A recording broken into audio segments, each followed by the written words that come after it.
And I see why, because when he does, apparently bro starts moving like this.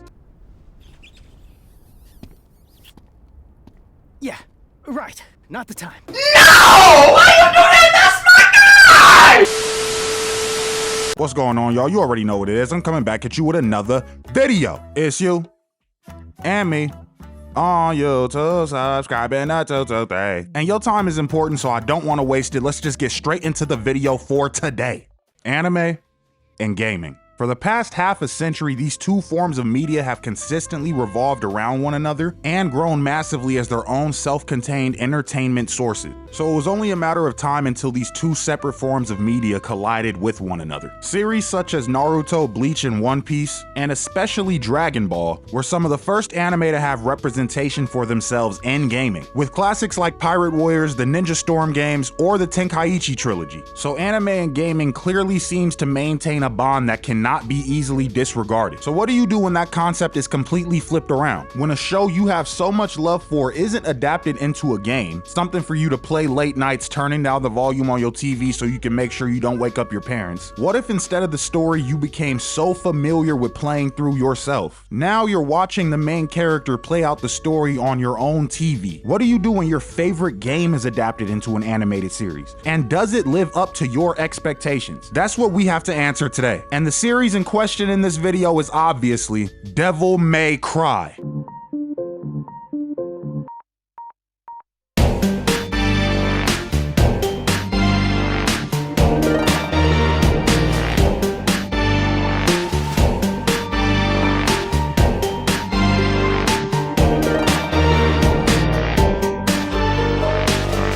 So Netflix Devil May Cry recently released its second season this month, and there was without a doubt a lot to unpack here. Some things good, some bad, and some just straight up stupid. Devil May Cry is definitely a victim of suffering from its own success. With a series this massively popular, releasing anything attached to its name aside from another game is more than likely gonna come with some ridicule. I mean shit, they've even messed up just doing that part a couple times in the past. And with a fan base like the one this series has amassed over the years, you would think that at this point in its lifetime, anything released that is attached to its name would show you just how self-aware it is of that fact. Especially since this anime was created and spearheaded by a longtime fan of the series. Even when season 1 was first announced, that seemed like the perfect way to go about adapting a cult classic series like this. But no, because season 1 was ass. And everything that was ass about season 1 is back in season 2, and it's even worse. But look, I'm a fairly logical and very reasonable person, so I can't just make a claim like that without giving some form of evidence, right? So let's get into the reason why this show still sucks, and they need to stop greenlighting this shit for new seasons. Starting with the heart and core of any show, good or bad, its main character. And in this case, my GOAT, Dante.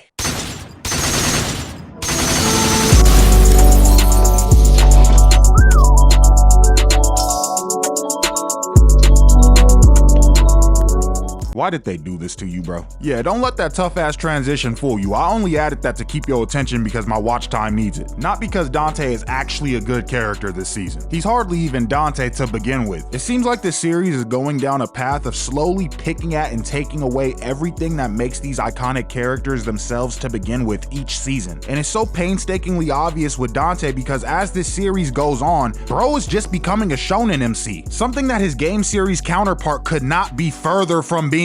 Dante is not a shonen protag. He's always had more depth to his character than that. But it's like Adi Shankar played the original games while being blind, deaf, and dumb, because you can tell he knows nothing about Dante's actual character or his motivations. This has been a problem since last season when Dante needed the power amp of knowing Virgil was still alive to defeat White Rabbit. I know you can't make a character like Dante as overpowered as he actually is canonically, because if you did, let's be honest, that series would be boring as hell. I'm not even gonna lie. But even through drastic downscalings of his power, Dante of all people should not need the power amp of knowing his brother is still out there somewhere to defeat White Rabbit, bro. This dude technically wasn't even a villain in one of the actual games. This is a novel, nigga. You have to read, something ID clearly doesn't even know how to do, just to know this nigga exists. Now the power scaling isn't as bad of an issue this season because we actually get introduced to multiple characters I could kind of see Dante struggling against. And by multiple, I mean between two, aside from Virgil and Argisax, why are you struggling against demonic bad joints, bro? Fight back. But I can look over the power scaling issues in this season because at this point they're just here to stay, and you kind of do need them to tell a story with a character like Dante this way, because without them there's no actual stakes. But what you don't need to tell a story like this is poor character dynamics, because almost everyone Dante interacts with this season, he does so as if he's actively trying not to be himself. He talks to Virgil like he's literally bipolar, not being able to decide if he wants to try and appeal to his emotions, lecture him, or just act like he's too cool to care. My nigga, pick a struggle. And whenever he tries to literally code switch to any one of these approaches, he half-asses every single one of them. Bro, I understand you're going through a lot of different emotions having your older brother back in your life, but I'm not gonna lie, you're ass. And what's even worse than his dynamic with Virgil has to be the one he has with Lady. I'm assuming if you're watching this video, you already know the news. Dante and Lady end up having a romance in season 2. Yes, I know, I was disgusted too. But what had me even more disgusted than the initial development of the romance is the way this man Dante started moving after. We've never seen Dante actually try to rizz up a shorty across any of the games, except for this atrocity, and I see why, because when he does, apparently bro starts moving like this. Yeah, right. Not the time. No! Why you do that? That's my guy! See bro, this is why you follow one simple principle when it comes to this character. Dante does not need a love interest. It goes Dante, Luffy, and like Leon Kennedy. I don't even know who the third one is. But the absolute first person at number 1 is definitely Dante. And if you're gonna change that massive detail to his character, you don't change it and then start having bro move hella corny. And out of all characters to make Dante's love interest, going about it by making it Lady is just quite literally the laziest thing you could have done. Almost would have preferred if they just made an original character for the series and just had her be the love interest. Shit, make it the diner girl. She kinda bad. But by making it Lady, you chose to slap both of them in the face in terms of their characters and what they stood for from the very beginning in the first place. So now, we gotta talk about her.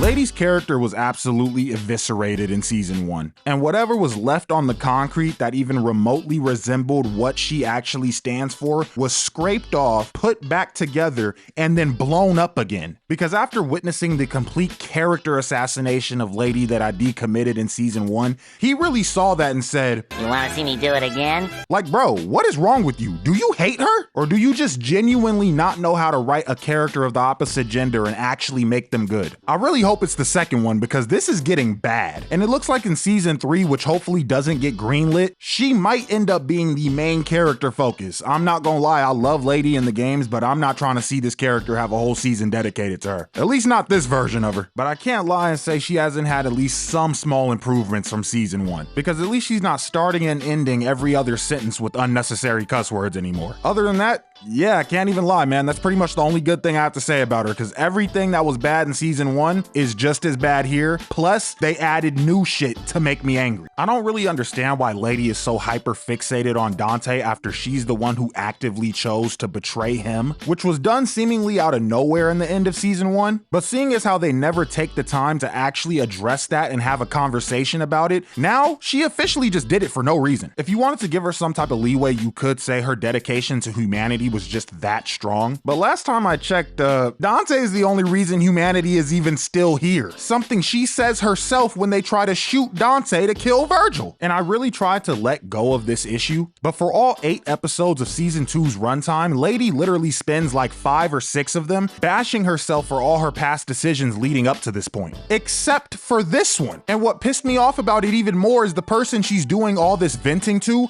was Dante himself, which just makes both of them look stupid, because while she's over here trying to have him play therapist, at no point does he ask, you know what, while we're on the topic of your bad decision making, why did you backdoor me? Like, I understand not talking about it right away, Virgil's on his way, you got bigger fish to fry, that's fine. But during the 8 hours Lucan needed to destroy one of the Arcana, you could have asked her about this, bro. But nope, I guess Gang got to first base and this completely skipped his mind. And speaking of the kiss scene, that actually allows me to go into one of my biggest issues with the love interest plot, and it's the fact that this season makes Lady look so weak. Like last season, it felt like it was more her show than Dante's, but at least that kinda actually helped her character more than anything. In this season, she's literally just a damsel in distress, which is so stupid because she's one of the strongest characters in the game franchise and literally the strongest human. Like, she was out here consistently standing on equal footing with the son of Sparta and a literal demon spawn that was made to look like his deceased mother. But here, she's nerfed because Dante needs an excuse to have a shonen MC power-up moment, so of course, she has to almost die. And after making her virtually useless the entire season, of course they try to shoehorn a moment in for her to have towards the end of the final battle, with Dante having her be the one to use the sword of Sparta to open a portal to the demon world, because I am not calling that shit Makai. It's just really unfortunate that they butchered her character even more than they did when she was the deuteragonist of the previous season. Ooh, I know y'all heard that big word, 223 vocab in the building, but in all seriousness, that actually brings us to the deuteragonist of season 2, and my favorite character in the entire franchise, Virgil.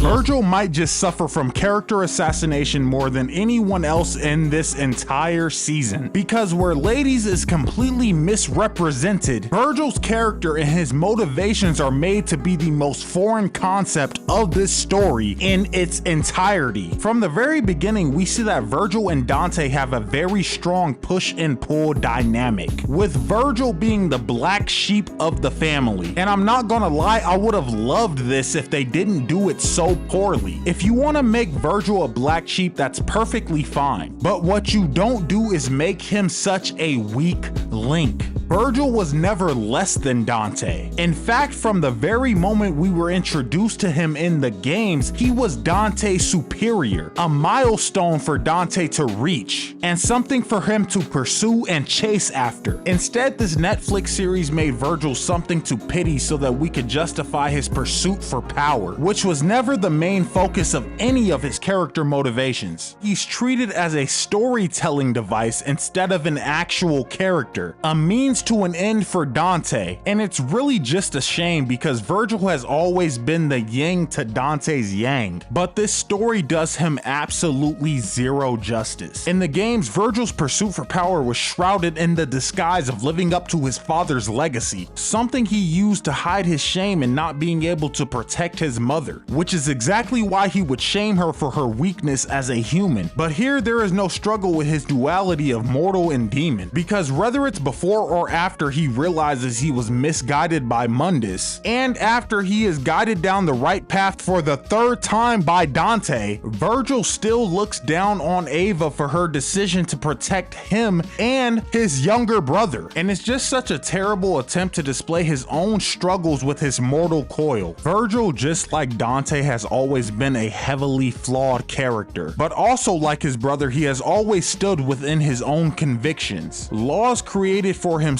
that he will not break for any means. Which brings me to my next point about Virgil. He does not use guns. What the fuck am I looking at? When I saw this scene in their first fight, I wanted to turn the show off right then and there. And I could have let it slide, but he does it like 2 to 3 times. And there was one time towards the end of the season where I get why you did it. You had to commit to the jackpot reference, that's fine. But that was literally the only time Virgil has ever used a gun in the entire Devil May Cry gaming franchise. So what excuse do you have for the previous occasions? It's just so jarring because Virgil does not use guns. He literally on multiple occasions has shamed Dante for using them. So the fact that in your animated series he consensually uses them on multiple occasions is just a slap in the face of what he stands for and everything you took the time to establish him to be for us. So that being said, what conclusions can we come to on Devil May Cry Season 2? If I lose it all, slip and fall, I'll never look away. If I lose it all, lose it all, lose it all. If if you are a fan of anime, you will like this series. But if you are a fan of the Devil May Cry gaming series, then you probably will not like it, and that's perfectly fine. I think the ideal example of who this series was meant for was shown to me through my homie and fellow content creator FrankuX2. Because when season 1 first came out, Frank told me he never played any of the games, so he approached it completely blind. But after watching season 1, he played every single game and then watched season 2. And I really think that's the ideal way to approach a series like this. Imagine watching season 1 without ever experiencing Devil May Cry 2. I ain't gonna lie, that sounds like absolute bliss. I would actually trade my left nut for that. But at the same time, I trade my very life to forget Devil May Cry 2 even exists. But all that being said, I'm gonna give Devil May Cry season 2 a 3 out of 10. If you made it this far, I appreciate you for tapping in this long. And if you are any of my subs I gained from my last video, my next project I drop after this is going to be my anime get backs video part 2, because I ain't gonna lie, y'all was going crazy with the suggestions. But I gotta get to working on that, so until next time, I'ma see y'all in the next one. Y'all have a good one. Peace.